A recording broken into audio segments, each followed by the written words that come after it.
How you doing, YouTube? Matt, Massive Beer Reviews, back with mystery beers. Mystery beers. Who would have thunk it? What are mystery beers? If you have not watched these before, a bunch of you have, so this is probably annoying because I say it before every mystery beer, but some people might not have watched these before, so I got to give the rundown. People send me beers. I have no idea what they are. They send them to me in the mail or hand deliver them, however they get to me, Pony Express, Telegraph, the whole nine, and they send them to me obscured like this, in a shroud. And I have no idea what they are. I crack them, I open them, I drink them, I talk about them, I talk about what I'm tasting, what kind of beer I think it is, whether it's, Core 4, adjunct, all that kind of fun stuff. Every now and then I guess the actual beer itself. Few and far between, but sometimes I do that. But yeah, they're sent to me by people. I have no idea what I'm about to drink. That's it. This one is obscured in the Shroud du Jour as of late, which is your sweet paper towel. This one is your high-end Bounty paper towel, mind you. And your sweet masking tape or painter's tape. The blue painter's tape pops, so a lot of people are using that. So anyway. So yeah, we're going to crack into it. See what she's got. This one was sent to me by Jerome, who comes from Jersey. So it might be a Jersey beer. We're going to find out, see what's what. So yeah, label-wise, mystery beer. No idea what's going on. Throw the cap over the side there so I do not see what's in there. And give it a pour.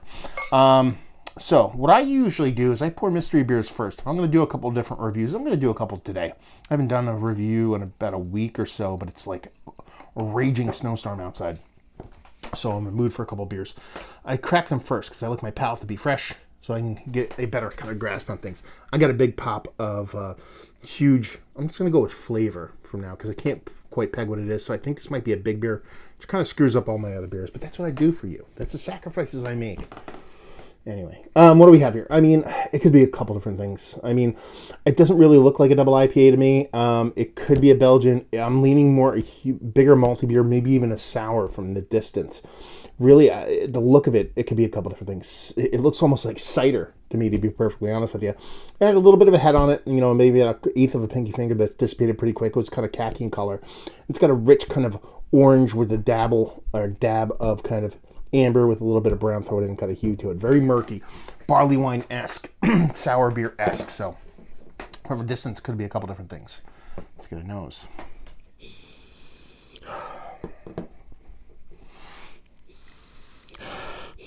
Okay, what do we have going on here?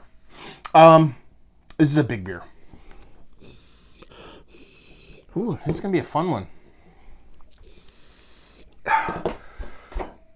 I'd be willing to bet my left testicle that this is an aged beer. I believe this is some kind of beer that might not be.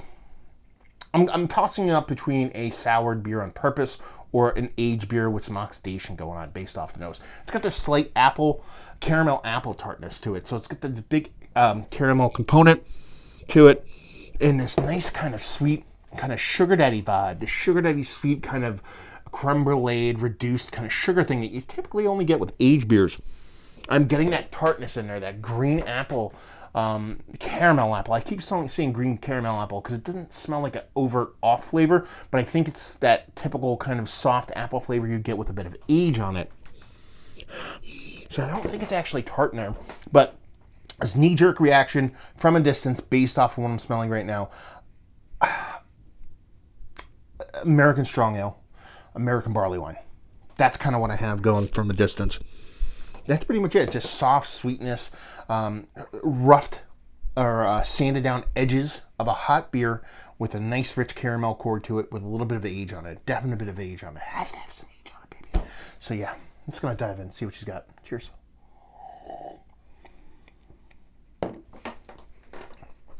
What is that? I've had this beer before.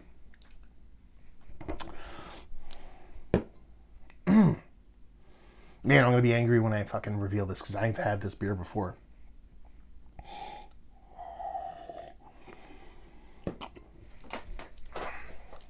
What is that? It's an American strong ale. It reminds me of Hair of the Dog. Reminds me of Hair of the Dog. Not necessarily like, maybe a little bit.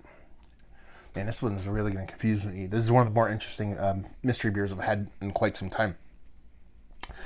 That soft, sweet, I should say, soft, but rounded edge sweet candy apple, green candy apple thing is super readily apparent in the taste. There's a spicy hop component floating around there in the background. That's why I'm kind of leaning the American Strong Ale, American Barley Wine. She has some carbonation to her, but nothing too crazy. There's a bit of salt paper in there. This has got to be an aged beer. It reminds me a lot of, I keep going back to Hair to Dog. Because Hair to Dog has this kind of, okay, we're going to go for this barley wine thing that we like to do, but we're going to bring a little bit of American hops to the game, which I think are in here. And we're just going to let it sit. We're going to let it age, whether it be in a barrel, which, if you told me this hit a barrel, I wouldn't be surprised. But at the same time, it has a big, huge boozy component to it. I think is coming from the alcohol from the beer itself. So I think it's a 13% American barley wine or old ale. That's like, I'm telling you, 5 to 10 years old. I could be totally wrong on that, but that's kind of where the beer is landing for me. And I think that's pretty much it. It's got a really nice mouthfeel to it. It's actually a really tasty beer for me. I don't think a lot of people would dig this beer.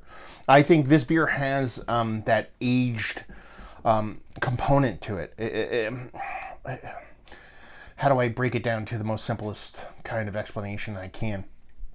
It tastes like an apple cider, not an alcoholic one, like the actual one you get at a roadside stand, blended with an English barley wine. So you're getting that rich kind of caramelized, kind of apple cidery kind of rich sweetness instead of a candied brown sugar. So it's like a Belgian brandy brown sugar thing, kind of like the way Cane does it with their malice.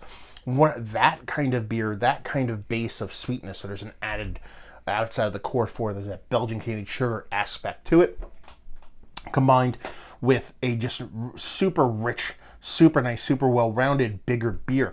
It has Belgian vibes written all over it, but I'm not getting any kind of Belgian yeast esters off of it.